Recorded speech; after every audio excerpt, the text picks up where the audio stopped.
தமிழ்நாடு அரசும் தமிழர்களும் தமிழ் மொழி உணர்வை நிலைநாட்ட வேண்டும் என தமிழக வாழ்வுரிமை கட்சி தலைவர் வேல்முருகன் அறிக்கை ஒன்றை வெளியிட்டுள்ளார். தமிழ்நாட்டின் வணிக நிறுவனங்களில் தமிழில் பெயர் பலகை வைத்திருப்பது கட்டாயம் என்ற அரசாணை இருக்கின்ற நிலையில் காஞ்சிபுரத்தில் உள்ள வணிக நிறுவனங்களில் அதனை நடைமுறைப்படுத்த வலியுறுத்தி போராட்டத்தில் ஈடுபட்ட தமிழ் முகிலன், தமிழ்மணி, மேகநாதன், முனுசாமி, காஞ்சி சங்கர் உள்ளிட்டோர் பல்வேறு பிரிவுகளின் கீழ் வழக்கு பதிவு செய்து கைது செய்யப்பட்டிருப்பது மிகுந்த அதிர்ச்சி அளிப்பதாகவும் அதில் குறிப்பிட்டார்.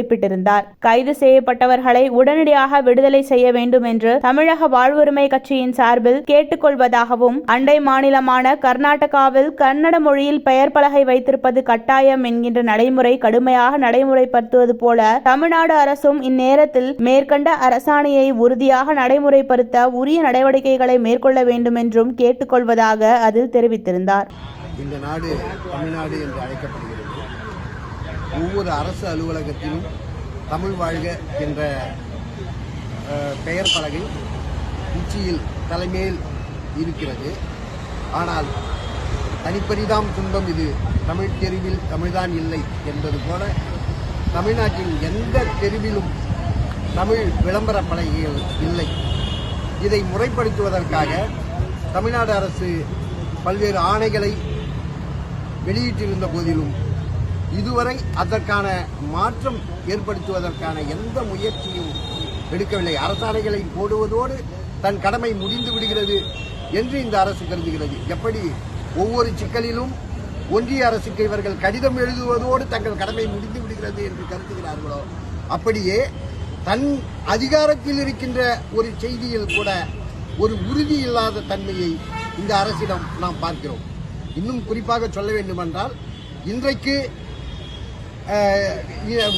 இந்த அரசு திராவிட மாதிரி அரசு, தன்னை திராவிட மாடல் அரசு என்று ஆங்கில கலப்போடு சொல்லிக் கொள்வதிலிருந்தே இந்த அரசினுடைய போக்கு என்பது தமிழுக்கு துணையாக இல்லை என்பது தெரிகிறது. அந்த அடிப்படையில் தான் தமிழ் பெயர் பலகைகளை தமிழில் மாற்ற வேண்டும் என்று கடந்த 2 மாதங்களாக நாங்கள் கடுமையான பொதுக்கூட்டங்களை நடத்தி எச்சரிக்கைகளை விடுத்திருந்தோம். ஆனால் அதை மீறி இவர்கள் இதுவரை அதை தமிழ்படுத்துவதற்கான எந்த முனைப்பும் காட்டாத நிலையில் நாம் இன்றைக்கு போராட்டம் நடத்த வேண்டிய கட்டாயத்திற்கு தள்ளப்பட்டிருக்கிறோம். அதனுடைய ஒரு பகுதியாக அரசினுடைய கட்டுப்பாட்டில் உள்ள விளம்பர பலகைகளில், தமிழில்லாத விளம்பர பலகைகளில் நாங்கள் எங்கள் முதல் திட்டத்தை செயல்படுத்துவதற்கு இன்றைக்கு அணியமாயிருக்கிறோம்.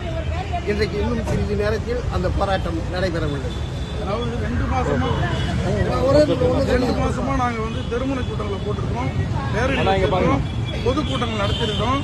இதை நடைமுறைப்படுத்த வேண்டிய தொழிலாளர் நலத்துறை கிட்ட மனு கொடுத்துருக்கிறோம், தமிழ் வளர்ச்சித்துறை மனு கொடுத்துருக்கிறோம், மாவட்ட ஆட்சியிட்ட மனு கொடுத்துருக்கிறோம். எல்லாத்தையும் நாங்கள் செஞ்சு முடிச்சிட்டோம். ஆனால் அரசு மாவட்ட நிர்வாகம் எதையும் செய்யலைன்றதுனால இந்த சட்டத்தை செயல்படுத்த வேண்டிய பொறுப்பு எங்களுக்கு இருக்கிறதுனால நாங்கள் அரசு, காவல்துறை, நெடுஞ்சாலைத்துறை வைத்திருக்கிற அந்த பெயர் பலகையில தமிழ் இல்லை என்றதுனால நாங்கள் முதல் கட்டமா அரசு வைத்திருக்கிற இந்த சாலை தடுப்புகளை தான் நாங்கள் அடிச்சிருக்கிறோம். அரசு நடவடிக்கை எடுக்காத பட்சத்தில் நாங்கள் எல்லா இடத்துலையுமே இந்த வேலையை செய்யறதுக்கான திட்டங்களை தொடர்ந்து நாங்கள் நடைமுறைப்படுத்துவோம்.